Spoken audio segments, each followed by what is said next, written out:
all time, he's actually 6-1 against Bjergsen, which is pretty crazy. Absolutely the case. Of course, Bjergsen and the rest of TSM, they did start out 0-2, which defied a lot of expectations. But if you're going to start bouncing back, it's here.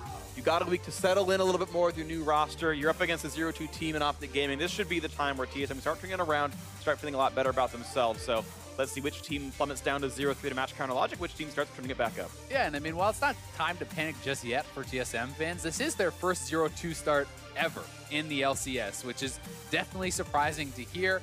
And this was a team that's supposed to be built entirely on communication, right? That was so much about what Reggie was talking, swapping out the bot lane because they communicate better, swapping out the jungler because, you know, Mike Young communicates so well. They have not looked at all like they were communicating well. I think in the first 2 games, they look like they're not on the same page whatsoever. And Mithy and Sven have certainly not looked anywhere close to the best bot lane in the West. Absolutely not, but we'll see what comes through into this one. Taric once again onto the ban list. No Kalista for Arrow, and no Orianna again for Power Viva, one of the only players pulling that ban right now. And it's just kind of interesting to see that one come through as well.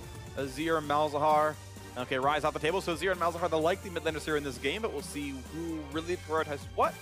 All the junglers are available, all the top laners up on the table as well. Yeah, certainly so. And there's obviously the ability to kind of mix things up a little bit in the mid lane. We did see Xerath come out, you know, for Bjergsen. There are these sorts of counter picks and changes that you can actually look to do. But PoE has played Orianna so much throughout his career that he kind of does get that respect for being so comfortable on it. You know, take that away, perhaps look to punish him more on something else. Well, Shurima's Emperor has returned for TSM yet again. Bjergsen, with a perfect KDA and the highest damage share on his team, is going to bring out one of the big late-game carries for himself up against the other failure duo, Sejuani and Braum. Pretty good engage, great tank line for Optic. Certainly so, and it would be interesting to see if PoE actually opts to go for something of a counter himself. You know, this is the other side of the matchup potentially that he could be playing, that Bjergsen had the opportunity to do against Keen last week. It did not really work out for him on the Xerath, but PoE could look to do that. You also can just go for something straight up like the Malzahar, or, you know, a lot of other options still on the table. But really, the big 4 that we have been seeing, you know, is Malzahar, Rise, the Azir, and the Zoe, as you said. And people don't usually go outside of that. They don't usually, but there's always a time and a place, and we'll see if PoE thinks that time and place is here. One final pick for TSM in the first phase. They've got their Ezreals for Sven. Do they counterpick the Braum right now? Do they show a solo? Do they grab a jungler before they get banned away? All those are viable options here. Jarvan would be the most common jungler, but no. They still really want Gangplank here, Ponce in the top lane. Somewhat blind, but unless they counterpick right now, 2 bans get to come through in a second. Yeah, and in some ways, this kind of protects at least one of your solo laners, right? So yes, one could get counterpicked, but then the other you can protect with bans. So you're also getting just 2 such high priority solo laners that I think it makes quite some sense. And if you're going to be having these somewhat vulnerable but hyper-scaling solo laners, well, then grabbing someone like an Ezreal who's relatively self-sustaining, who can be quite safe, farm even by himself while the support is roaming, makes quite a bit of sense here as well. But it's actually going to be the Syndra. Interesting. So PoE wants some lockdown, I suppose. Doesn't want to wait for his ultimate to get that. If he can land the QE, he'll do well, and then press R for the damage output. Sejuani a decent ganker, and honestly with Scout of the Week should be a decent setup, so we could see Sedge Syndra do well in the 2-on-2 in the mid lane. We'll see how it goes.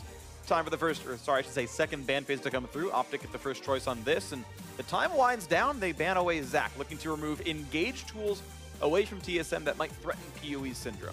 And Syndra globally only has 6 picks so far this season, 4% presence, so definitely has not been being seen a lot. If you get ahead of the Azir, I really do think that you can take over that matchup because the Azir often is relatively squishy. You can start to kind of one combo this guy, but from behind, from even, it can, I think, sometimes be tough to really have the same sort of relevance as an Azir in the team fighting. And Azir's wave clear, his stalling in the game is so powerful. His late game team fighting is incredibly powerful, and does have a lot of playmaking. So there's certainly a lot of reasons to be going for that side of the matchup. Alright, so one final ban through for TSM, then Optic at first dibs. They still need a top laner, and they need a champion for Arrow in the bottom lane. TSM need themselves their jungle and support, so entirely desynced actually, which roles they're going for. No Cogbot, no Vladimir counterpick allowed now to that Gangplank. We saw Darshan do well with it just 20 minutes ago. I think that the Kog'Maw actually makes quite a bit of sense as a ban here as well, because Optic, you don't really have a lot of damage in this comp so far. In the top 3, you have 2 tanks, you have a burst mage, not someone who's really going to be, doing a lot of consistent DPS throughout a team fight, generally speaking. So the Gnar also speaking to that, they are going to need a sort of hyper carry, AD carry, I feel, to pull this together. Yeah. Or you simply may not have enough DPS to really pull it through in an extended team fight unless you're kind of snowballing the game. Yeah, what I'm thinking of, and probably order of actually going to happen, would be Tristana, then Caitlyn, and then I think Twitch is very good, but it's a very unsafe champion and could be a big threat. Interesting to see Ornn picked, even though Braum has been shown. Of course, Ornn, a highly prized top laner in the general support, sense. Though. Oh, you're right. It is going to be Ornn support because they already have Gangplank. You're right. So now to show themselves what jungler they want to do. Evelynn, highly prized in North America, and a lot of other leagues actually disappears entirely. Pun not intended, though appreciated. And we'll see if Mike Young does go for another squishy, high-damage jungler. And in fact, yes, his third jungler pick, he played a Shyvana game, played a God's game, now onto the Evelynn. TSM are not putting tanks on their jungler. Yeah, and I mean, Eve is extremely powerful in solo queue, you know, an 8.1, one of the highest win rates. Definitely a lot of threat to be put out on the map as an assassin. And once you hit level 6, you get the stealth. That's very difficult to play around as far as split pushing, as far as just where you are on the map. You always have to be cognizant of the fact that Evelynn can be moving over your wards and kind of adds another dimension to that. That said, you know, no real true tank for TSM. Because Ornn is coming from the support position, yes, Mithy could build into that tank, but generally speaking, you know, you have to kind of wait a while before you really get resistances, and you are lower on gold. So that is one perhaps concern for them.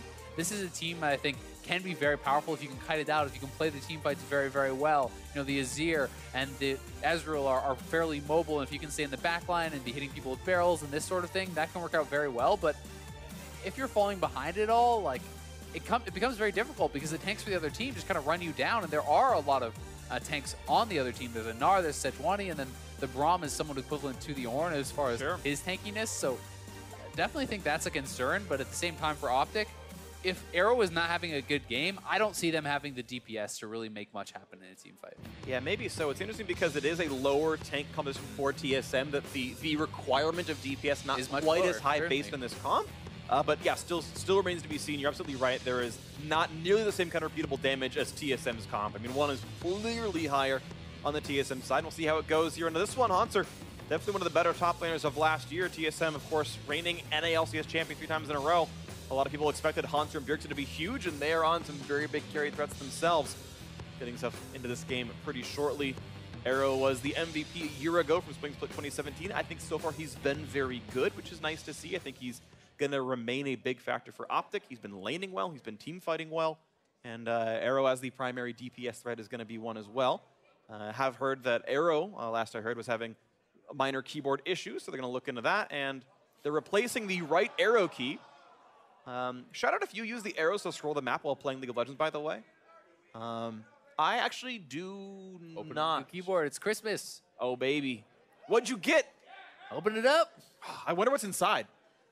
I don't know. Keyboard, probably? What if it's just socks? Dude. How disappointing would that be? Not only for him as on a personal level, but also because then we have to wait for another box to see if there's a keyboard in that one. Yeah. And that one's going to be shoes, and he's going to be like, wait, what happened to all my real stuff? And that said, though, I did ask for socks for Christmas, and I was happy that I got them. Yeah. Because things that, like, little casual things that I want, I buy already because I have a job, and I'm like, socks are not casual things that you can buy. I mean, they're not exciting to buy, right? It's like, ooh, new game came out, and I go on Steam, and I buy that right away, right?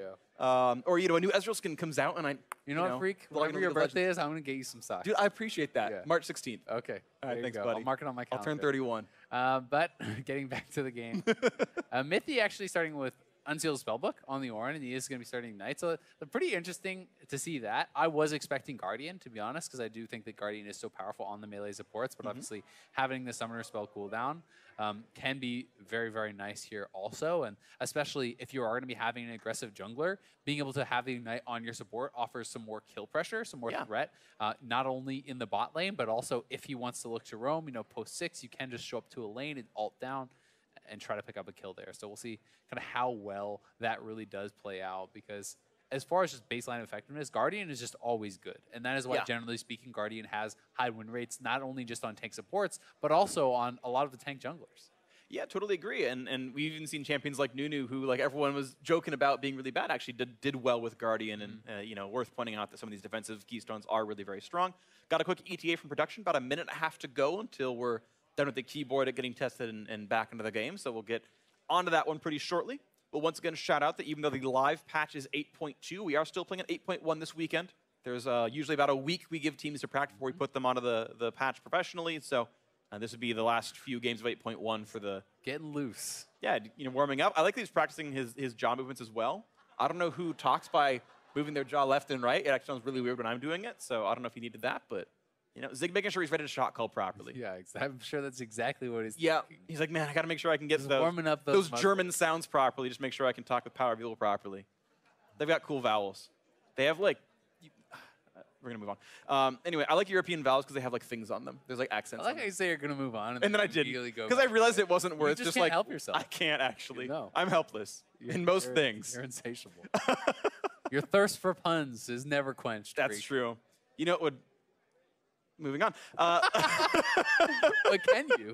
That's the real question. This time I will. Lemonation on screen right there. Back on a... Where's his notebook? That's really the question on everyone's mind. Dude, if they go 0-3 and it's because he's got no notebook, that's what you got to blame. That's what the Reddit thread's about. You can do it, Arrow. Oh, man. He's getting in there. Oh, he's prying off keys. Oh, okay. He removes the G keys or whatever. Okay. Yeah, because there's a lot of, like, some of these keyboards have those macro keys on the side. And I actually don't like keyboards with those keys on the side as well, because I'll, like, feel for the escape keys and I'm hitting like F17 or whatever, like whatever that button is over in the corner, and it's like actually bound to numlock or something, and now like my items don't work anymore and stuff. That'd be unlucky. Yeah. All right. So either way, two OT teams starting off. Obviously bad first week for both TSM and Optic, looking to get a first one on the table. And while expectations certainly are higher for TSM as far as big picture, a lot of people are predicting them to be at the top of the league or at least near the top of the league. Yeah, absolutely. Optic definitely has a chance here to really make a splash. Yes, they did lose both their first two games, but it's the two teams who went 2-0. They almost won both of those games. If they get a win here against TSM, another team that was predicted towards the top of the league, really, I do think that's opening up a chance for them to kind of move up and maybe later in the season even be in that playoff picture, looking to contend for that, because they're a team that, if they are performing at the highest level that they're capable of, Arrow is on MVP form. If these guys are holding up in the solo lanes, I think this is a good team. I think it definitely can be a good team, and we'll see what happens here to this one. We are into the game, and we are ready to go onto this. And let's see what can happen. Dragon Trainer Kristana, and a quick pause. Woo! Excitement out of the crowd. I'm happy too. We get to look at our pretty players' faces some more. That's true, we do. Yeah, but only for TSM. This is because that was okay. Yay! We get to see Optic as well. Equal opportunity. There you go. All is well in the world once more. Definitely one of the things I really do just want to track, though, from TSM side in this game is how well coordinated do they look? Because I do think it's extremely important in competitive League of Legends, whether it's the right call or the wrong call, to have your team on the same page and be committed to it. Yeah. And there certainly has been a lot of cases in my mind where it felt like they were not on the same page. Whether you're looking at the mic check, for example, earlier on, where Bjergsen is saying, I'm just going to use the Rise ultimate to check vision on the Baron, but Mike Young is taking that in as Sponsor is canceling his TP, as things are definitely not on the same page, and that's something that needs to be really kind of fixed. It's also worth pointing out that Zven and Mithy are not really famous for smashing lane. They are more known for equalizing all lanes, doing well in lane, and then, in my opinion, being dominant in the mid and late game and crushing it in team fights. Zven in particular is known as such a powerful team fight AD carry, but they were, to me, not really the guys who were super risky and pushing for advantages in lane as often. It's more about grinding it out and trusting in the fact that they could take over later. Right, they grabbed Mithy because he's got that big brain. He's a smart one, and he was going to come through. And he himself would admit, like, yeah, I'm not the mechanical god here. I'm good at the game because I'm smart about the game. And so you don't need to look at the first 10 and be like, oh, they're not winning lane. Wow, garbage duo. It's supposed to come later on to this one, and TSM hoping that by the end of the season that will show through. I think they're hoping that by now that'll show through. I mean, sure. This is a team that is expected to be competing not just in North America but internationally, right? That has always been TSM's aspirations, is fight for worlds, be an international threat, and to do that you have to be kind of taking it one step further. You have to be pushing forward towards MSI, towards Worlds, to get that experience, to get that competition. And if you're not crushing it in your own region, it's going to be hard to do that. So some minor leashes from the top laners. They both start their northern side buffs. The jungle's coming through on this one, and we are, of course, still on double Relic Shield, quadra Relic Shield action to the bot lane. And looks like first push is going to go towards the Optic duo, which is probably not a surprise considering it's a Tristana. She does that all the time. Bjergsen, though, getting some pretty good damage up on a PoE and getting a lot done there. I want to point out we've seen an increasing trend of mid laners running Presence of Mind. to go precision secondary, which is infinite mana for 7 seconds when you get a level up or a killer assist, and that was in both mid laners in the previous game. It's on Bjergsen here in this one, and it's just kind of interesting to see that sort of shift in priority.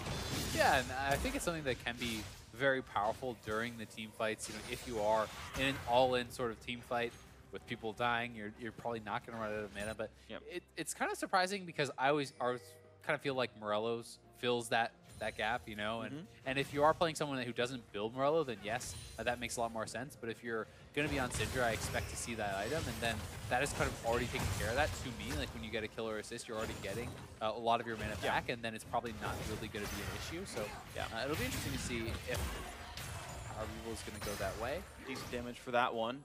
Yeah, the major benefit seems to be that it's just actually a lot of mana in the laning phase, that even if you don't use it for the team fight power, it's basically a mana flow band replacement, where people are going to precision secondary instead of sorcery secondary, and mana flow band got nerfed in 8.1, so they're like, yeah, we'll just do this instead, and we'll see if that sticks around for a few more patches, but just, it's fun noting the differences in runes. Pros are doing Presence of Mind a lot right now in mid lane. So Bjergsen, yeah, gets a little bit of a ward from Mike Young, helps watch one of the gank attempts that Acadian could do. Can't come through north side now. And also another little difference here is you'll see a lack of stopwatches in the bot lane, right? There's actually 3 people taking Biscuit Delivery, which I think is a fairly underrated mastery as far as sustain goes. But it's interesting to see that taken in what I would think is going to be a very passive lane, right? And you know, if you are just kind of playing it very slowly, I guess having potions is useful, but it's not as necessary. Whereas if you're going to die, it's probably going to be in an all-in situation. So in my opinion, if you're playing a slow lane like this, it's only really going to sway if it's a jungle visit. Then stopwatch is probably just better because it's all about the power in that one moment instead of kind of power diffused over the time that you have all this extra health regen. Where that is more to me like if you're poking back and forth, it's really powerful. I want to point out one thing is we got our runes overlay, but versus a would-be gank in the mid lane, Bjergsen is safe. Sven is actually with Kleptomancy. I saw him have a mana potion inventory a second ago, so that is not spellbook as real. He is going Klepto. He's doing it correctly. Nice little all-in of the bot lane. No stun and a Mythy. Decent damage, and TSM back with a bit of control. CS, though, could be equalized very easily by Arrow. Yeah. Certainly will be. Arrow, I do think, as long as he's kind of farming this out, he's going to be relatively happy. I do think that it is important, though, that he's able to be relevant in this game as really the major consistent damage source. And as you did say, it is a good point that when there's less tanky members, you know, less damage is required. So all of a sudden, a Sejuani damage becomes pretty relevant when you're hitting, you know, an Azir instead of like a full tank Cho'Gath or something like that. It matters much more.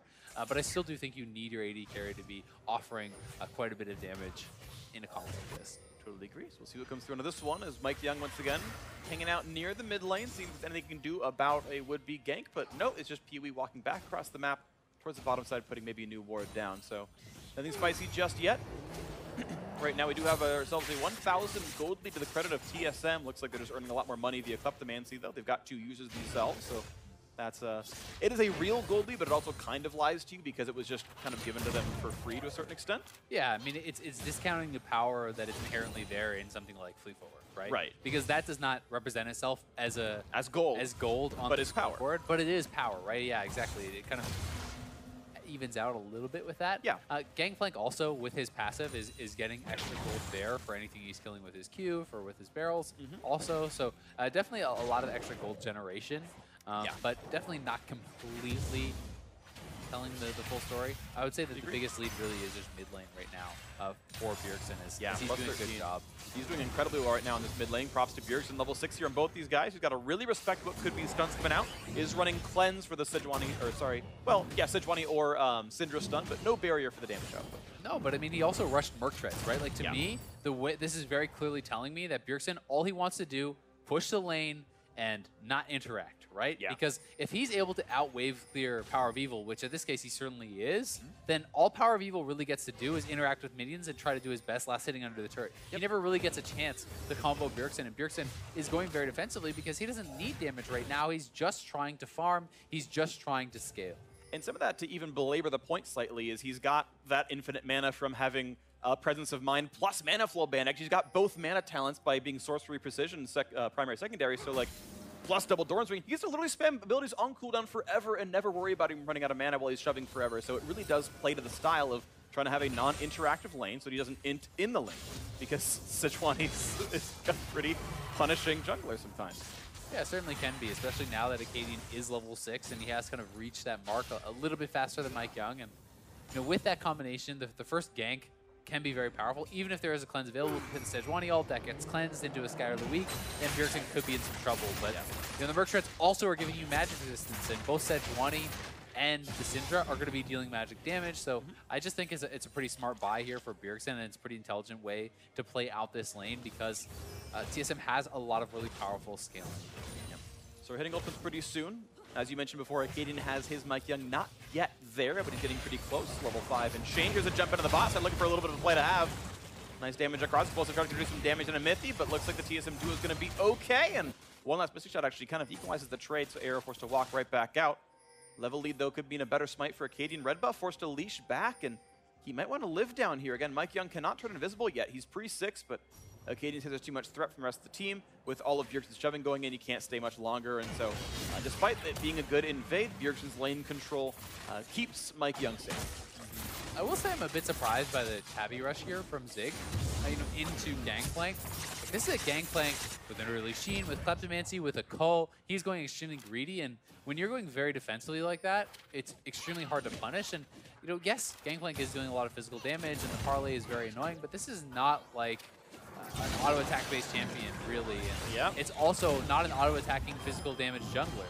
That's a weird stopwatch. I think that was an accident. Yeah, I think he meant to chug his like consumable potion or something and hit the wrong button on his keyboard, so unlucky there. But yeah, he had dodged the W, and then there's nothing left to threaten him. Yeah, and the ultimate was already used. That really doesn't make any sense at all, so it had to be just an accident. But either way, I don't feel like Zig is going to be able to pressure Hanser with this build. I just think that it's so defensive, and it doesn't really make a lot of sense to me because of that. Like, Tabbies, if you're going against a Rengar or a Kha'Zix as well, then great. It's the dual usage. It becomes much harder to get ganked, but it doesn't really even help you against Mike Young much, and your cleaver is fairly delayed. I just feel like GP gets a bit more of a free lane because of it. He's going to, with the Cull, be scaling even more heavily. He already has additional passive gold, and when he gets to Triforce and you're on like a Phage and Tabbies, it's going to feel pretty bad.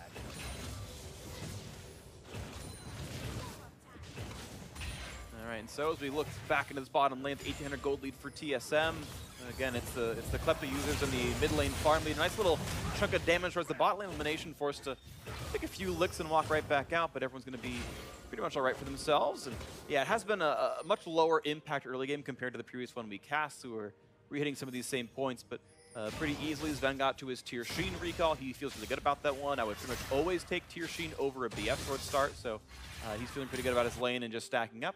All the way to Iceborne Gauntlet, so he's really able to get so much money right now, Sven. Yeah, back in the lane 10 minutes in on his first power spike already done.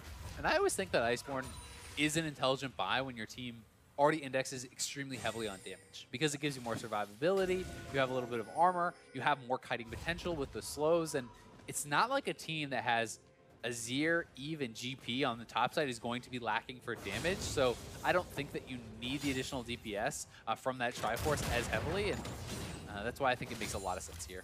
Absolutely agree. And so right now it just feels like TSM are the team happy to wait. And I guess I want to start breaching this topic then is who is the team that actually benefits more from this much lower action early game then? My instinct says it's Azir Gangplank, of course, but I definitely think it is Azir Gangplank personally. But it comes down to team fight execution, because anytime you're running this kind of very squishy comp, like TSM is, the potential for it to fall flat on its face is there, right there. There's very powerful engage in Wombo, and I feel like they're going to catch out. The first one, the one tank, but Ornn doesn't have a lot of ways out of that one. The W pop doesn't matter. One more auto will do him in first. Blood, the power of evil. Yeah, Mythy is getting caught on that roam. Acadian was in position, able to tank down the support, but that is kind of the power there of some of these tanks on Optic. So if you can get the right engage, if you can hit the Sejuani ultimate and the Braum ultimate comes in, the Gnar ultimate comes in, you burst someone down, then I think certainly fights can go the way of Optic, but it comes down more to execution, because if you don't actually get that initial kill, I feel like it starts to heavily favor TSM's side, who is just going to put out more damage, but it's a harder to execute comp, because you don't have the straightforward just run in and tank it up type style. Right there from Fog. Getting hit snuck in there so long ago, and there's just not much Mythy to be able to do about that. Hits the W for a shield. Doesn't matter, the damage still there. I think it's intelligent to not use your flash in a situation like that. You are not going to get out either way. Simply save the summoner, so Yep. Does get punished, but at least holds on to his flash, so it's not as easy to get a repeat gank or anything like that. In the meantime, though, Sven actually did have to blow his flash and engage on the bot side, so we'll see if Acadian wants to get down there and try to punish that. Well, looks to be back up in about a minute's time, so we might see him get there pretty soon. He's got his free boots done, Cinderhulk there as well. And he is actually, I want to point out that with Acadian, he has gone for the Resolve primary. We've seen a lot of people go for Fleet Footwork Sejuani for early clear speed. He went for Aftershock to be tankier. That does, in some timing windows, hold on to that thought. Sven gets away. Can make a Warmog's purchase a bit better because you'll hit the infinite regen threshold a bit sooner because you have the Resolve health. So he's set in the trap with his item build. And I just think that it's Aftershock, as far as the actual team fighting, like it's weaker in the early stages because the footwork with the attack speed you're getting is going to help with your early clear. But when you get to the actual team fight stage, I definitely think Aftershock is more powerful, especially for a champion like Sejuani, who often is just stacking health, not really resistances in the early stages. If you go for a Cinderhulk into a Warmogs, which is very, very standard, you don't have the armor and the MR, and Aftershock, in addition to your passive, can give you a lot of that and actually increase the amount of survivability you have by a very significant margin. So here we go, looking at a little bit of pressure on the bot side. Mithy with, he's got the Resolve, gets the demolish damage up, but he's like, I'll tank those hits. It's worth it to get about 450 health off that turret. And that one's down to about, 55%. So some headway being done by this TSM duo. So this is kind of the sad time that I was talking about in top lane, where GP has now completed a Triforce, and Zay is building towards his Frozen Mallet, but he's on pieces of a Frozen Mallet completed versus a completed Triforce, in addition to the longsword and the free boots, etc. And I think this is where it can start to get relatively hard for that Gnar, and I just don't really see him being able to punish in the 1v1. But maybe his goal is more, hey, I'll just go for a more defensive, a tankier build, and then in the team fight, TSM may not be able to burst through him, may not be able to deal with him. And as long as he is giving the freedom to Arrow and Power Buell to pump out the damage, he doesn't necessarily have to do very much himself because there's a lot of squishy members on the TSM side. So maybe just looking at it a different way. You're right. If Optic's game plan really is like, hey, we'll just win every team fight because support Orin is not enough in the front line, we'll just win outright with Sejuani, Threat, and Rom in the front, then if they choose to play defensively, that can work for them. They get themselves a Mountain Drake, which is a pretty nice pickup. Okay, nice. No, that was on purpose. I just realized. It was on purpose. Mike Young was not stealing. He was setting it up for Sven. This positioning just confused me, but no, we're back there. Or is it a toxic AD carry? It's a toxic AD carry. Every AD carry is toxic. Confirmed. I am one. Hashtag free freak. Okay, move on. 2,000 gold lead TSM. And yeah, just kind of sitting in the same place now for themselves. And with Hans having the ultimate, the Ornn pops in as well. Look for the knockup. Not going to hit anyone, actually. Splits the upright. 3 points to Mithy. Welcome to America. This is how we play football. And now looking for a little bit more. Is it chase onto Acadian? The damage not going to be there, though. The ultimate attack for Mud. Mike is low. One more hit. Pops the stopwatch, but no ulti. No way out. Stun's going to land. One more shot. An arrow. Gets a second kill now for Optic as Ven runs away. Red buff on. Lands some more shots, but not going to matter. Quick pickup there. Optic 2-0. Good stuff from Acadian there, honestly, and it looked to me, I'll have to see that in the replay, but it looked like the execute was available from Mike Young onto Acadian. The image kind of does come up above them, showing that you can actually signify their kill, and Mike Young went in for that, and I believe it was a Guardian proc from Lemon Nation that actually saved him, because you get an actual icon. So watch Acadian here. You'll see the icon does appear as he gets low, and Mike Young says, I can go in and kill him, and then is it a Guardian proc? No. No, he got Summoner healed. Oh, he got Summoner healed. Guardian was wasted on Arrow. It was the heal there from Arrow. Something came out, and that kind of baited Mike Young in to go for the execute. And then, honestly, just a nice ultimate to follow up off of that stopwatch there for Acadian. And it's the flash use, the ultimate use, stopwatch use for Mike Young. No kill available. And again, another game here from Mike Young where he's playing extremely passively. And if you kind of compare to last split, someone looking at Sven Skaren, he got quite a bit, I guess, of criticism, it's fair to say. But when you compare their early games and kind of what they have done for these teams, when Sven was on TSM versus when Mike Young was on TSM, Mike Young really has not been getting much done in the early game besides farming. He's kind of just been playing relatively passively, and whether that's the team saying, hey, play slow, we're going to win late, it's hard to say, but not involved whatsoever in any First Bloods yet in the 3 games. Has not really been involved in hardly any kills at all in these 3 games, but he is up on gold because he's farming. Right, and those are the stats from the first 2 games. His now kill assist is 0.33 per game in the first 15, and his First Blood obviously is still 0%. So he's getting the farm. He's not getting a lot else right now, and But yeah, is TSM Eve the slow. champion for that, right? Like, and that kind of feels a little bit weird to me. Like, yes, Eve does have a lot of damage coming in later, but if you're trying to just play a super slow game where you're scaling and you're not going to put on any pressure with Eve's passive and her stealth, which is so much of the power to me, then I don't feel like you should be on this champion, right? I just Play feel like Zac. play Zac, play J4 or something like that, full tank J4, right? Be a frontline to the team because they don't need more DPS when you already have GP plus Azir as a solo lane. It feels like it doesn't make a ton of sense to me. No, I agree with you. I feel like you at least want to apply some pressure. You don't have to be going all out because Eve does scale still well as far as DPS, but you need to do something. And we'll see what comes through on this. Now Power Viva looking for a bit of a slow. Finds Mithy, stuns him, gets displaced a little bit. Now the stun's going to come from long range, but there's no chase to be had. It's not going to mean too much right there. Mithy blocked what damage he could with his W on, and survives the end of the encounter there. Katie going to get rid of a ward.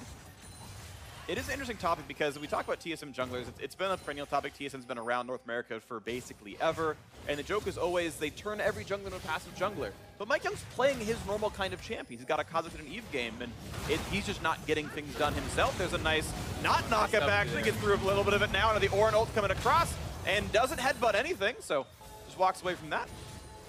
Yeah, the KDM was kind of waiting in the wings there. Power Viva was roaming down too, so TSM not going to decide to engage into that, which I think is definitely the correct choice, as Bjergsen was slower to the roam. We'll see if Bjergsen can kind of zone PoE out at all here.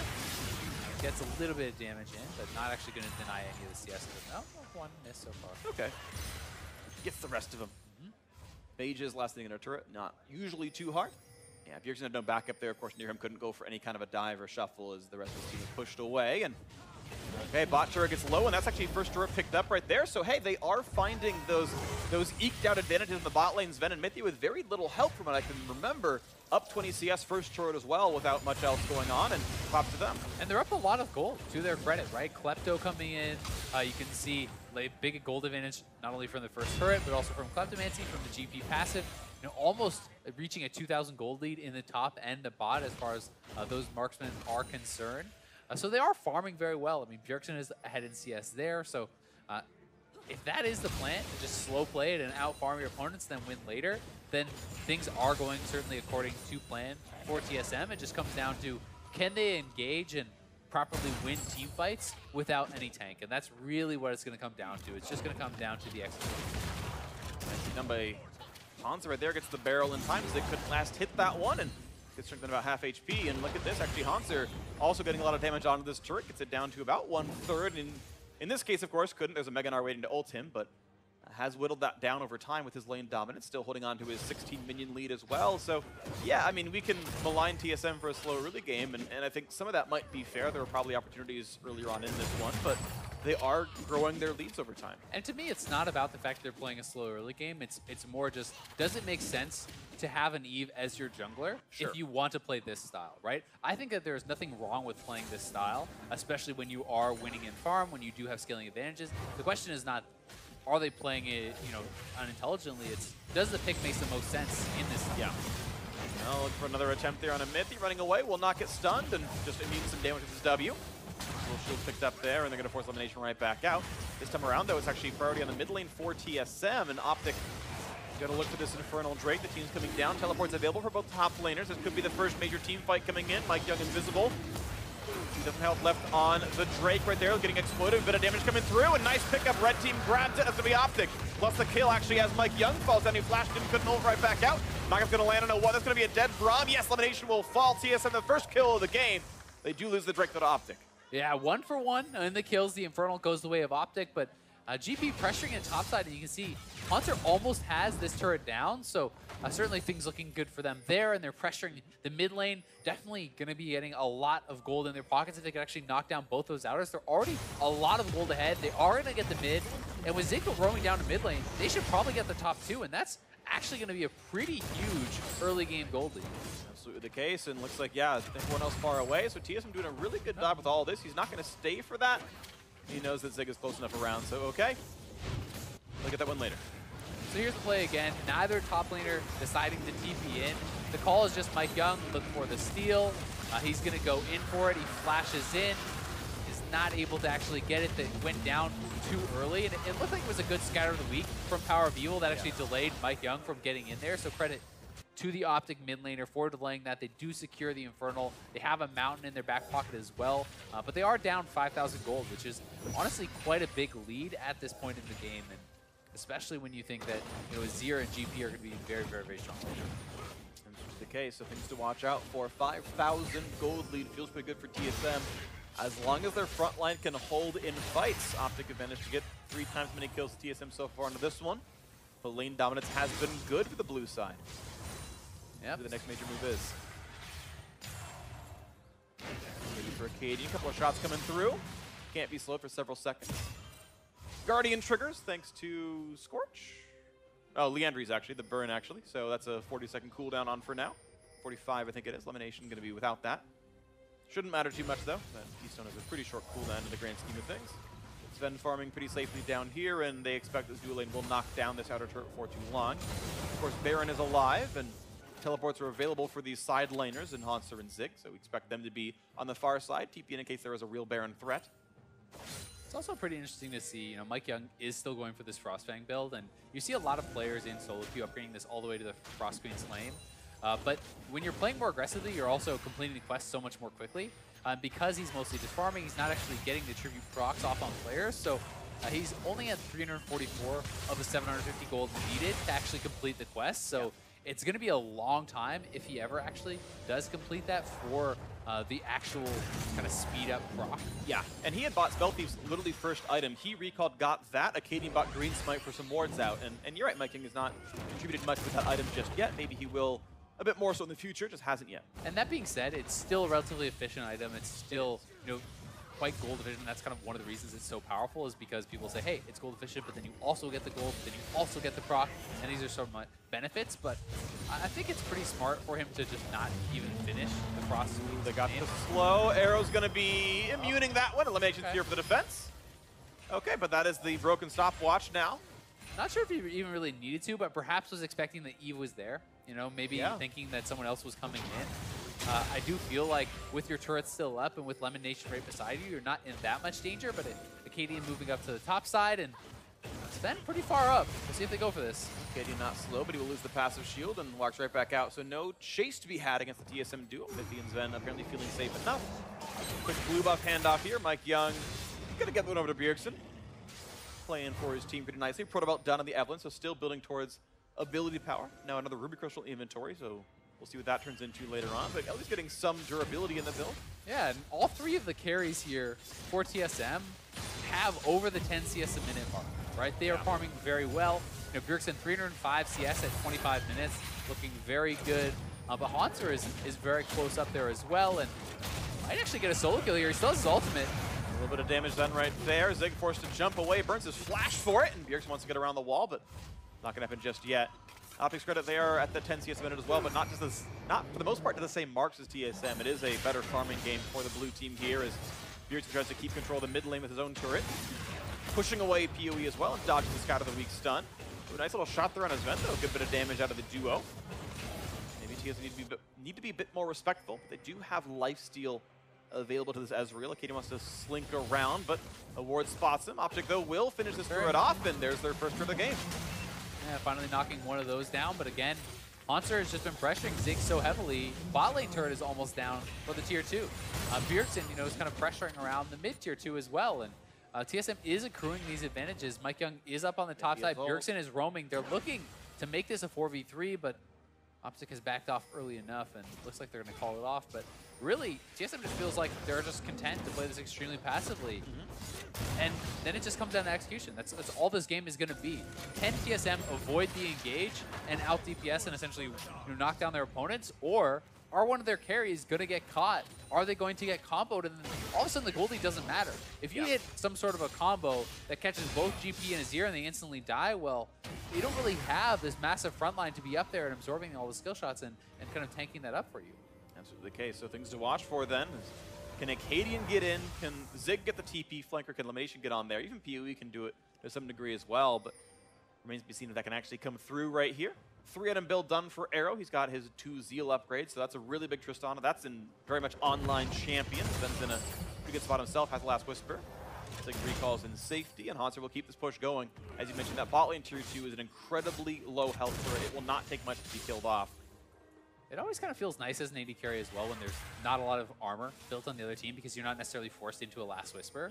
I'm going to be interested to see what the choices are here for Arrow. Is he feeling threatened enough by this Eve and by the Azir that he feels he needs to go for some sort of magic resist item, like a Maw, or is he going to go straight for a Bloodthirster, which I think is probably an option that I would be going for. I think Whisper is not a terrible trap. There is enough armor on the one tank in mid that it's maybe the right choice. Going to see the engage in the front side, though, not blocked at all by Elimination, puts the ulti across to buy some time. They've got to run away, though, because there's big damage out of Mike Young potentially here. They've walked the Gangplank ultimate already. No kills to be had, but several flashes down, actually, from the defending side as Optic loses some ground. Yeah, a lot of summoners blown there. 2 flashes blown for Optic. The heal going out as well. It was Mike Young's flash. Zig does arrive, but a little bit late. And they are going to be looking to take this dragon. Optic, I think, is just going to try to push up mid and try to threaten another turret, get a little bit of gold for themselves, because they have been kind of out-positioned at that dragon. Looking for a little bit of damage in the mid, but not a ton right there. Just going to take some shots, but looks like Arrow's going to stay safe, and no longer has a minion wave in the way, and Sven playing just on the right edge of this one, gets half HP down. And Haunter back to the bot side. He can probably knock down that turret. It's extremely low, and no one really is in position to defend. He's trying to slow play it because he doesn't really know where everyone on Optic is, but that turret is not long for this world. The top lane turret is going to be another one knocked down for TSM, so 3 turrets down, and the gold lead is still kind of slowly growing here. Yeah. Going for a while. TSM, if you want to make a fairly biased safety point for Optic, they'll hit full build first and stop acquiring value out of their gold. Wow, what an minute. I fed this guy so much he has no more slots. See, there you go. They can't even buy pinks. That's how I rationalize my laning phase. I've given him shutdown gold. You come gank him, jungler. It's okay. He's worth more now. Yeah, I'm not good at this game. It's okay, though. Moving on is TSM are just continuing to play this sort of slow grind, and it is still working. They are still out farming in most cases. Arrow's been given a bit more liberties with the farm, but he's actually now fallen back behind his solos. In individual last hitting.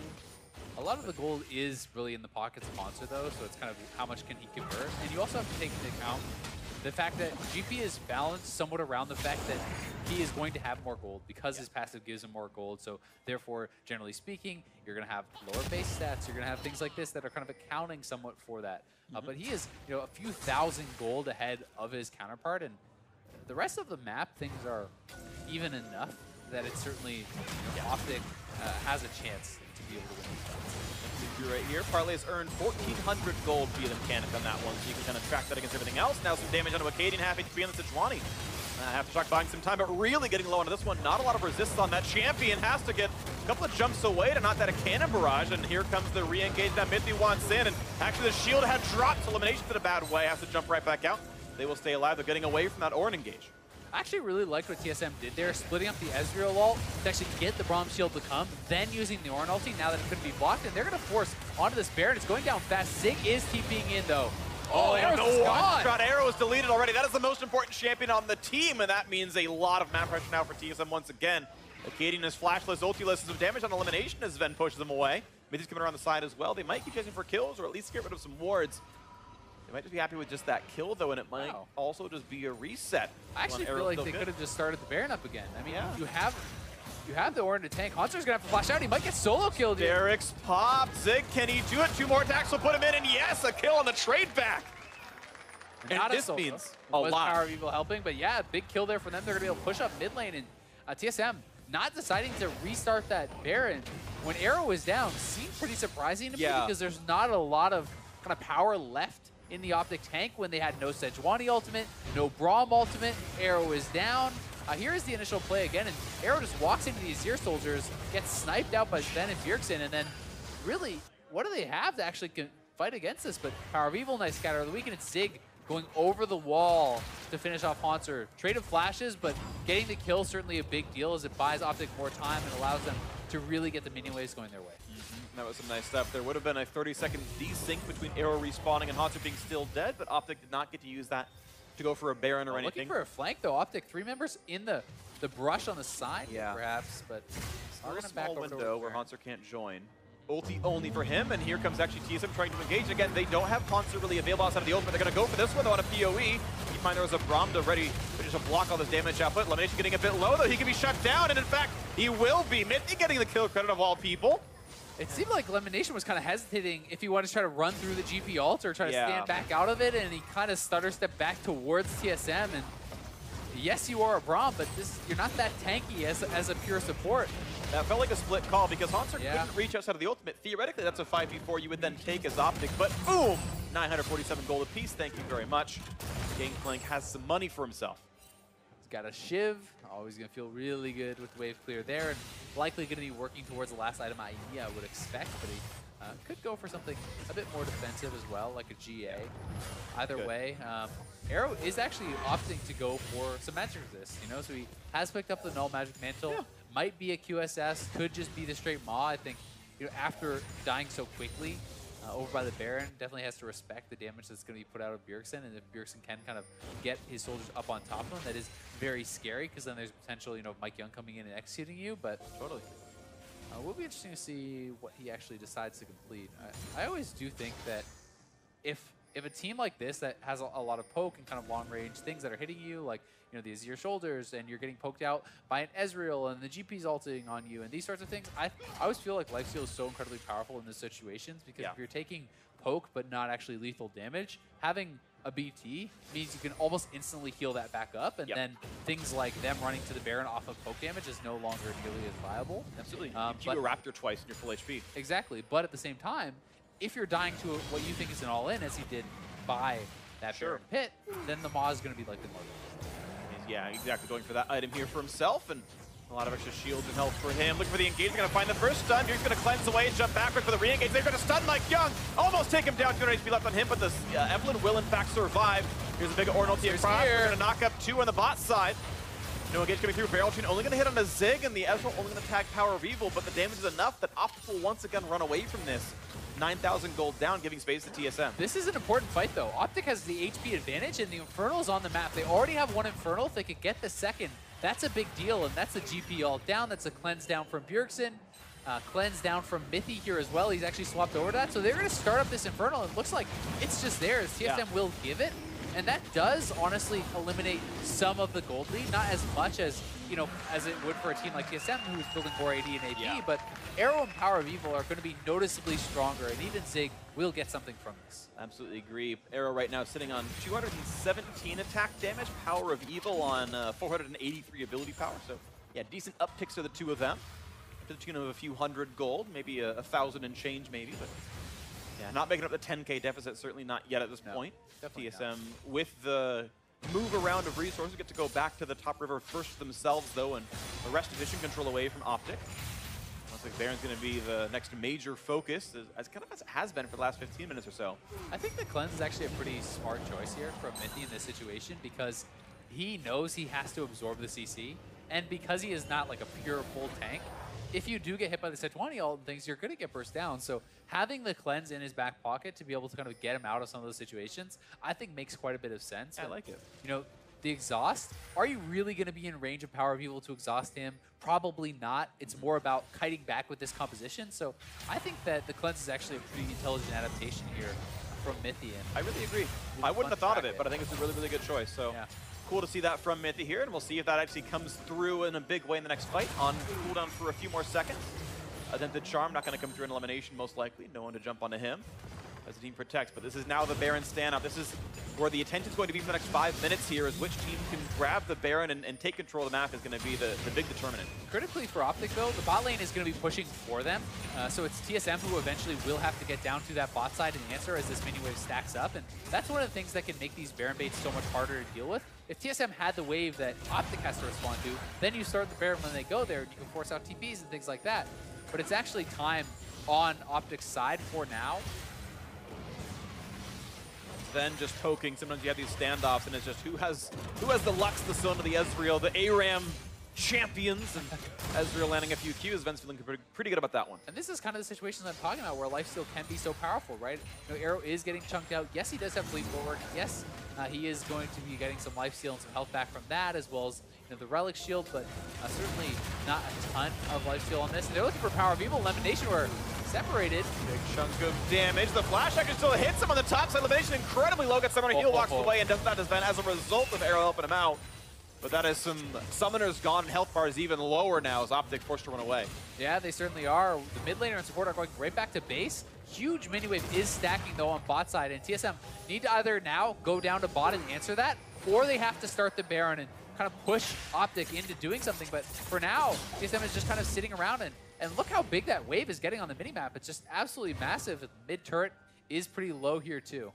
Wow, TSM really playing incredibly defensively. They force a hard recall out of elimination. Super they got risk-averse. 3 big summoner spells out on important champions and say, yeah, we would rather recall and have Haunter play for waves than go for a 5v3 and 50-50 the Barons. Might look for another ult. Not going to land that as a Acadian, though. Bjergsen had cleanse anyway, wouldn't have mattered, but mid lane turret's going to fall off the fact that Haunter had to run down to the bot lane, so that wave turns into cash into Optic's hands. And that's the map pressure that I was talking about, right? That slow push that was developed by Optic earlier, really working in their favor. That means now that TSM loses all their vision around the Baron. You know, their chunk, their damage on elimination really did not result in much, though they did get the flashes. You know, that's pretty big, you know, getting a flash out of Power of Evil. And that also seems a little bit random. They're kind of pretty far back, but it is a low cooldown, so not the end of the world. Yeah, it's at this rank, it's the same, in 8.1, it's the same cooldown as something like a Nautilus or a Maokai ultimate there, and of course he's built himself a good 30 CDR on items so far, so not too hard to spam that one a little bit. Goes fishing, doesn't find it, that's okay. He'll try again later on. Bot lane actually gets traded back just off the big wave that was pushing in via Haunter's shove. They managed to equalize a bit of that gold off of bot lane tier 2 falling, so the game remains 5-2 in turret's favor of TSM. Gold remains his 9,000 difference here, and we'll once again see the next moves come through. Malva Mortius done for Arrow. Sven on full build now at this point with his Scimitar done, so nowhere else to grow for the Ezreal. And as much as you were joking about the, for Optic, you know, TSM's going to be done their builds sooner and blah, blah, blah. Yeah, but I watched the nails. Oh, hold on. Yeah, there's a fight. Bjergsen then at 1/3, 2/3 HP now across the wall. Comes Acadian. He wants this one. The Proto on forward as well. Everyone wants the damage. Ults right back out. Acadian is low. 500 HP left on him. The True Shot Barrage getting a bit lower. Mega Gnar turned on as well. And they're going to turn away. Critically, though, Acadian is the only one who got chunked out. He has the Warmog, so he will actually be back up to full health very shortly. Bjergsen did expend his flash, but you know, Arrow is catching up in items to Sven, right? He is only one item away. And TSM is playing so risk-averse that they're giving a lot of time to Optic. Yep. Optic only really needs one major team fight where all the CC lands on these carries, and TSM could lose the game. So it is, while you're trying to be like, okay, we got to be really safe, we got to make sure we take the perfect fight, you sometimes have to take calculated risks when you are ahead, or you will watch that lead slowly dwindle. Absolutely the case. Sven completely full build. Haunter completely full build as well. Bjergsen half a slot to go.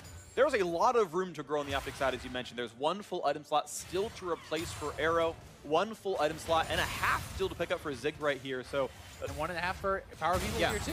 If it stays 10,000 gold lead, it is not a 10,000 gold lead in inventory anymore. Every minute that goes on, Optic are getting more items than TSM are getting.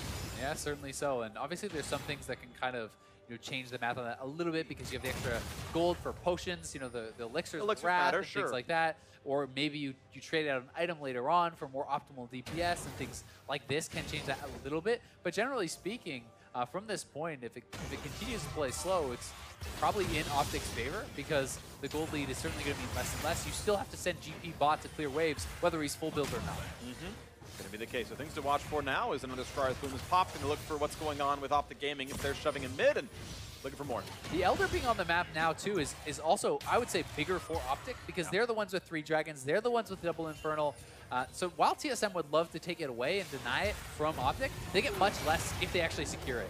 Half HP on the Bjergsen as well. Chunk finds a single stun. They need to make sure they keep it safe down the front. And again, as Acadian finds the stun, with not a lot being gained. Now Mithy wants to go for the stuns. Going to find elimination down about 1/2 HP. Chunked again. Almost finding Arrow as well with some more shots. And Optic forced to run away now. Sven jumps forward, doesn't find the kills just yet. But now Optic incredibly low. And that's going to be some pressure, looks like, for this mid side.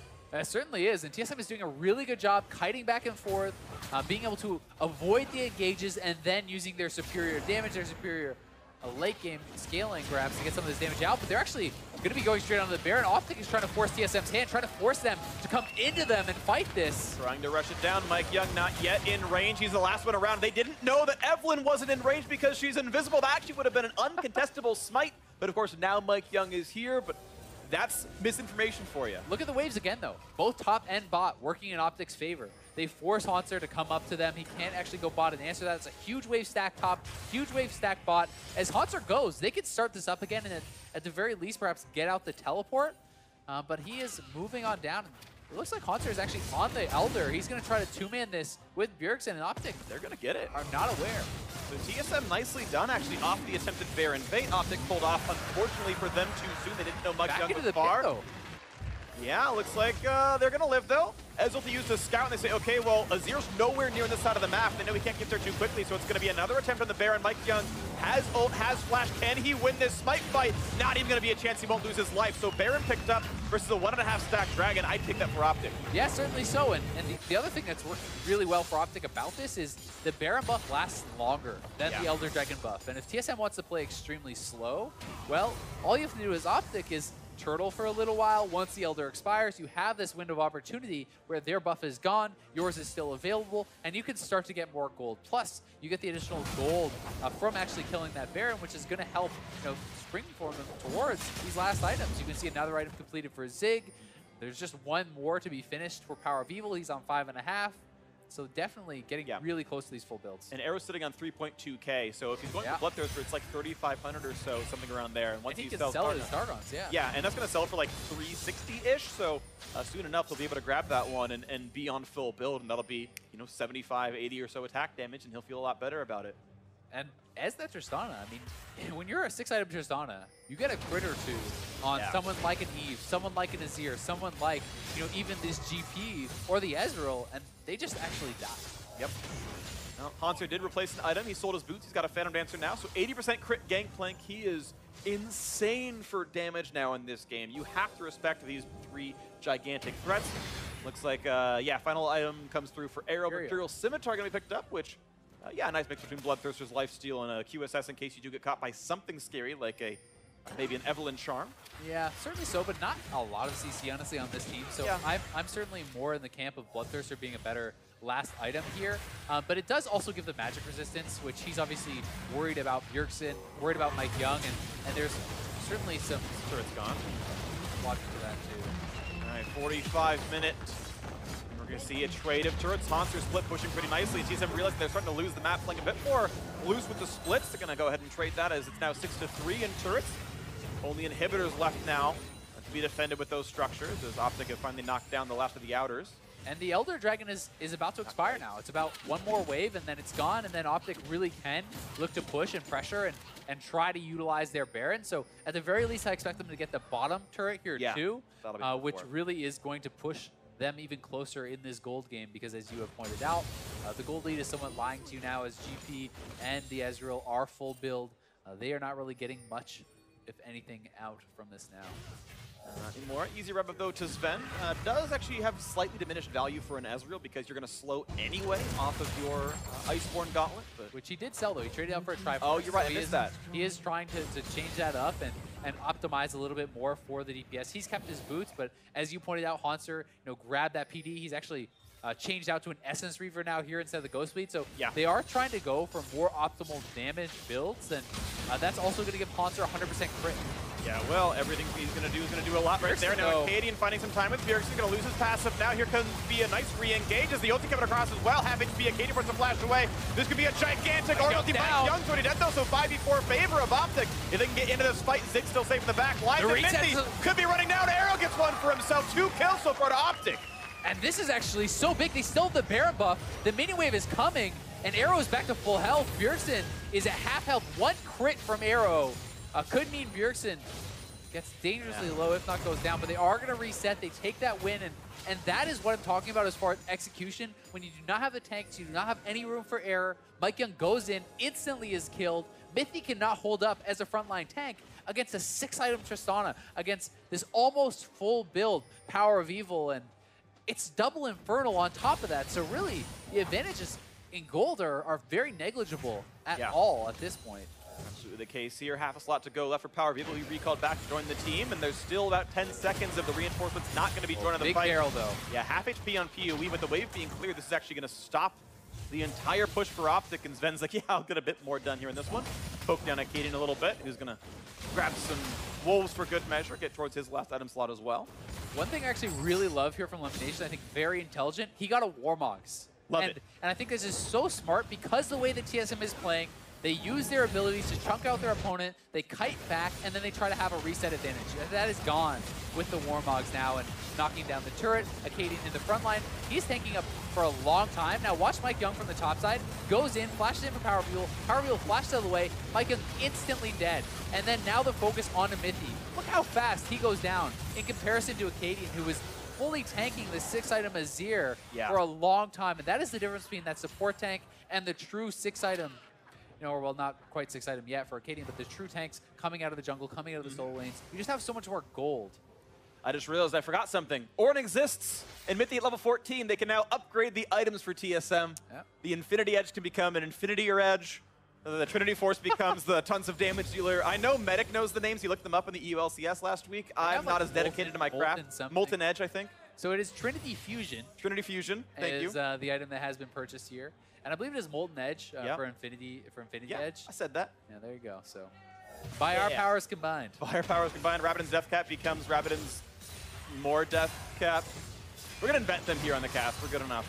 48 minutes in, though, and yeah, TSM get to keep growing. So that was the ultimate plan, guys. They picked Ornn so that the 6-item build could be a 7-item build, and you can't outscale a 7-item build. Just incredible. Infinite winning in the late game. Definitely got to say, though, TSM, you know, they're playing so incredibly passively, and now at this point, I do think it's fair to someone criticize that, right? When you've been 6 items for so long, and they're sitting back, they're not really applying pressure onto their opponents. They've given away the double Infernals. They're 6 items on Power of Evil, 6 items on Arrow. The gold lead doesn't really matter at all anymore. And now I just think that Optic is in just a much easier to win with composition, because when you are at this level with these amount of items and you have the pure tanks, it's easier to team fight. And that doesn't mean that Optic is guaranteed going to win, because Optic against Liquid actually had a better late game team fight again. They were in the position to win against Team Liquid, and they kind of flubbed the late game execution. Liquid found a pick. They mixed executed in the final fight, and Team Liquid comes away with that victory. But Optic is now gifted another chance to take down one of the best teams in the NALCS, or one of the teams that is predicted to be one of the best teams in the NALCS. Absolutely. But in 45 seconds, TSM's next power spike comes in as Bjergsen and Sven have Gathering Storm. So they're really taking it late, and they know it's in their wheelhouse. They're really planning for this one, apparently. 800 AP on Bjergsen. Sven's at almost 500 attack damage right now. It is actually a lot more damage when you get super late, but Optic straight onto the Baron. They're going to force the E2 again, and this very likely could Mike's just be not in range. Mike's not in range. He's going to be picked up pretty cleanly there. Gangplank ult used to build some distance and close the gap. Very little. Yeah, it doesn't mean anything for damage right now. Bjergsen chunked to half HP. That was just off one spell. And they have the waves. Again, look at this top wave here for Optic. They just need to join up with this wave, start shoving that in. Arrow. Ooh, bit of damage onto him. Now looking for chases onto Hansu. He's going to have to flash away from this one. Eats the oranges and actually will stay safe for now. Another chunk. Nice block by Elimination. Gets rid of the horn. The ram, and now this could be the re-engage. Flash over the wall. The ulti blocked and actually just burned now by Braum here. Chung back in there, knocked out Acadian. 1 kill finally. The first time in half an hour for TSM getting something for themselves. Air was a jump to the wall to get away. Optic just needed to push the wave. They're instead trying to engage in close corridor fight against Azir, against Gangplank, against Ornn ulti coming through, and that is not the area you want to take that fight. All they had to do was go to the top lane with this massive wave, Baron buff it up, and force TM to engage on their terms. Instead, trying to get too much in the jungle, trying to go forward, you will not push through all these soldiers that are set up and all the barrels that get set up. And Haunter just retreating very intelligently back to his team, holds onto his flash, knows he does not yet need to use it. And as the team sets up, this is where Optic needs to leave. You cannot fight back into this. Look at the carries on the top side here for Optic. How do they really come through with barrels in the way, with the Azir soldiers in the way? Like, there's no real way for them to approach that fight. Chasing Gangplank Azir into fog is a recipe for disaster, absolutely. We actually heard Kevin talk about that slightly. It's like, but I have items on Azir. Why are you letting me get kills on my side of the screen? And yeah, it kind of happened here for this one. A lot of damage coming through from the TSM squad, and the gold doesn't matter. It means temporary map control. Elder Dragon spawning in 50 seconds. And these are some of the troubles that Optic has had. Despite the fact that they have had very close games, they lost both of them, and they lost both of them for a reason. And it was often down to late game execution, late game decision making. you know, knowing exactly what to do at that point in the game. And they have another opportunity. They still are in a pretty good spot. You can see Arrow actually sold his boots. He has a BT, so this is a true 6-item Tristana, which in my opinion is much stronger than the Ezreal at this point in the game with these items. And especially now that everyone sold their armor items, there's no ninja tabbies and whatnot. You last whisper would be a total trap on Tristana, so good build. And there's triple Warmogs. The only person you could poke at all and have it matter is Power of Evil. If you do not hit him, Zig Warmogs up, Acadian Warmogs up, Lemon Nation Warmogs up, a huge amount of lifesteal on Arrow, it becomes very hard for your poke to matter at all. And TSM doesn't really have the comp to hard engage because they're so squishy. Soothing a fire from themselves. Stun comes out from PoE, doesn't find any purchase though, and Elder Dragon controlled right now. It's not a powerful Elder Dragon. Again, there's only one Mountain Drake right now on TSM, but they're going to find some damage on a Mythic. Gets the flash out from him, and Gangplank ult to disengage, and that's going to force Optic to run away once again. It does, but again, Warmog's on the table, lifesteal on the table, the GP ult will expire, and what did you accomplish? You got a little bit of damage on PoE, that's about it. So now they have no GP ultimate. Optic can look to re-engage. Warmog's back up to full now. For Elimination, he does get poked down again by Azir. Potential charm onto Acadian, not going to go for that one just yet. It will expire. 4,900 left on the Elder Dragon. Mithy is tanking it, the only tank on the squad. And Optic Gaming is going to kite right back again. The soldier's in the way though, Hunter. That's an important smite. And the rest of the squad putting an arrow at half HP. Here comes Mega Gnar though, perfect timing going in, and it's picked up by Mike Young. A little bit of power for TSM. That's going to be the disengage right away by Optic. They almost got that one, but did not come through. Ulti's used. That was such a critical smite from Mike Young. If Optic gets that, that could very likely just be the game because you pile into that fight, you have the double Infernal buffed up. TSM, another leash on life, but this Optic piling in the mid is going to go down. Haunter actually went to go push the bot lane. They knew that the recall was going to be late. In fact, Haunter is staying right now, and they can tell this. He's actually fighting minions.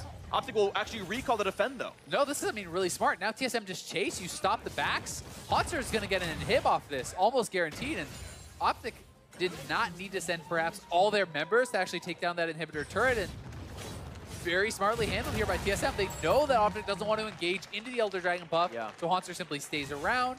He gets the inhib.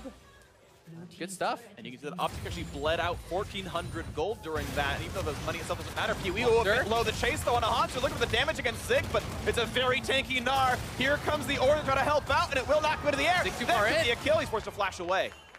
Now really trying to push to get some of these kills, but perhaps over-chasing a little bit. It is a trade of flashes, so not bad. GP ultimate is down, but obviously low cooldown at this point in the game, and try to push out these waves. So that is just to get the top wave pushing even more, building up for TSM. They're going to have this big wave crashing from the top side. The wave will naturally push into the bot side because of the super minions there, and TSM will likely look to push up the mid lane and then essentially have all three lanes pressuring their opponents. It's going to start looking like TSM with a bit more confidence now that they've gotten that Elder Dragon fight. They got, you know, a little more done with themselves, so starting to be a bit more forward with this. Arrow again, nowhere else to go with this build. Actually resold his Bloodthirster for boots. Wants to be able to move a bit more, and honestly, I actually don't think you need 2 lifesteal items. I actually think he should get Blade of the Ruin Team because there are some high HP champions. Just something to get through some of the sort of front line, but I understand wanting Scimitar. Is just not responding again. Bjergsen is pushing up here. Mike Young is there, and they are going to try to move up now, so it's not as though he can go straight for the inhibitor, but it does feel like Optic is starting to struggle a little bit as far as the late game decision making, as far as how to find the fights, when do we engage, where do we engage. They are making some mistakes there, and that is where it's feeling like TSM is getting some of these edges. And TSM being more proactive too. They had Mike Young following Bjergsen, so if PoE dueled him, surprised with an Evelyn coming out of the fog of war to kill you. And I like that move. It turned into a kill, but I thought it was smart. Here comes the re-engage again on the mid lane. Blocked in, there's some damage on the back line, but Mike Young nowhere to go. He's gonna get the kill though. They picked one up, but it's a trade. PoE traded back now. Ooh, it's a Katie force a flash right over. Be in trouble here, perhaps. In for Bjergsen, the damage output is there for a kid. He will just barely survive it. TSM backing out, so a sliver of HP on Sejuani, a 4v4 on the map. It's so important that Acadian got out there for Optic, barely surviving. Bjergsen knocked it back in. It was a trade of kills. Advantageous for TSM though, as it's a mid laner down for Optic. Acadian needs to get back out here, but he won't be able to before 2 inhibs are down. Yeah, 2 inhibs down is a lot of map control for TSM, and that's going to coincide with the Baron respawning as well, so you expect the blue team to have the map control to secure that and maybe turn it into a game win, slow as it may be. Optic now really stuck inside their base, and PoE, an important part of their squad, and he's gone. And that was just a really nice flank, honestly, from Mike Young. He finds his way behind the team, not spotted, and he is able to find that sort of an engage, and that's one of the things that as funny as it is, can become more easy in the super late game stages because there's not inventory slots for pinks. So they really start to not have enough coverage around the map, and they're looking for a re-engage again here. Nation does block it out. Yeah, it's still a very long, slow, if you do get rid of that one. He managed to survive 5 seconds, but yep, the split pushing is going well, but now Haunter a little bit alone, and again, no Mike Young and no Pee-wee. Pee-wee will reinforce sooner. Gonna go pop, and look at the damage now, but Arrow found himself one. Will Zig chase for Bjergsen? The answer is no. But now 73 seconds with no top laner. That split push gets him killed. Bjergsen had no Zhonya's there. I actually think that Arrow should have jumped forward for that kill. I think that could have been a dead Bjergsen, certainly. Yeah. But playing perhaps a little bit too scared. Elimination, though. Does get caught. Yeah, Pee-wee was in base defending, so TSM going into 4v4. Happy to take the fight, looking okay. Zig looking at a little bit of a flank, but not finding purchase. Pee-wee has to be careful, though. He's split from his team. They don't know where Evelyn is, so you cannot just be clearing these waves all... And not worrying about that at all. Here comes Mike Young. He's looking for Pee-wee again. They're going to get him with the knock-up despite the flash. The charm not going to land. Pee-wee's going to stay okay. Good damage into Bjergsen, but didn't pull the trigger for the rest of the damage up. But I think if he had been able to ult, that would have been lethal damage, as Bjergsen has almost no MR at all. Zhonya's just came back up that second, so he didn't have it for that. He has upgraded it now here, too. So that Zhonya's Paradox. Yeah, everyone is grabbing all these upgraded Ornn items. And Optic straight over to Baron, but I mean, they're exposing their base. They need to kill this instantly and then recall. Zig is by himself in the base, and TSM could just go to try to end here. They have a wave. Zig needs to get out of there. Zig's going to get really low on health, finds himself a stomach, gets kidnapped by Mike Young, and now 4 versus 5, and TSM are pushing with minions inside the base, looking to get the damage output, but they realize even with Zig coming dead... in, Haunter still has no flash. Ooh, he cancels, so it's a 4v4. The new Haunter wasn't around, and it means they will lose some more time, but a Nexus turret kill as payment for 4 Baron buffs. Yeah, and I mean, they do take the Baron off the map, which I think is very important because TSM was likely depending on this Baron buff, you know, with all the map pressure to kind of cleanly close out the game. So that is somewhat of a win for Optic, but very, very risky. That easily could have been the end of the game. And the Hibs are coming back up, but it gets really tough for Optic to leave their base at this point with only 1 Nexus turret, with all the inhibitors exposed. Gangplank could just kind of wander in there and knock down these turrets so quickly, but critically, he doesn't have his TP for now. Something to watch out for. I want to continue the item tracker. Mike Young sold Sork Shoes for a Lich Bane. I'm actually not even sure if that is DPS optimal, because Magic Pen is such an important stat to assassinate the backline, but he thinks that he wants the extra ability power ratio on that for the damage output. We'll see if it tracks well for him. And Bjergsen and Sven both have Gathering Storm, and when you hit 60 minutes, it's a comical amount of extra AP. I mean, we are almost bridging that gap. That is another benchmark where that mastery becomes probably more efficient than Keystones. Like, it's actually insane at 60 minutes. Yeah. Well, most games don't go 60 minutes, and of course, then you watch the LCS. Highest, longest game of the season so far for NA, 64-33, I believe I was told. Shout out production, thank you very much for that one. And we're only about 4.5 minutes from that mark. And it just seems Optic kind of spawns these games. The previous longest game was Optic versus 100 Thieves. They have that longest average game time. Even their game against Liquid was fairly long. They're in another 60-minute game here. They seem to know how to survive. They seem to know how to do pretty well in lanes and all these things, but definitely find themselves, I think, you know, not necessarily exactly sure what calls to make, how to close out the games, what the best thing is to do in some of these really difficult late game situations. We're up to 516 attack damage on Ezreal and 912 ability power on Bjergsen, so they are powering up massively here. And yeah, it's going to weirdly get slightly more difficult over time to deal with their damage output. I think though still, like, even in a situation like this, even when you talk about individual items and whatnot, or the master upgrades, positioning and actual macro sense are 99% of the game at this point. The little, like, oh, I do 5% more damage to you does not matter in most cases.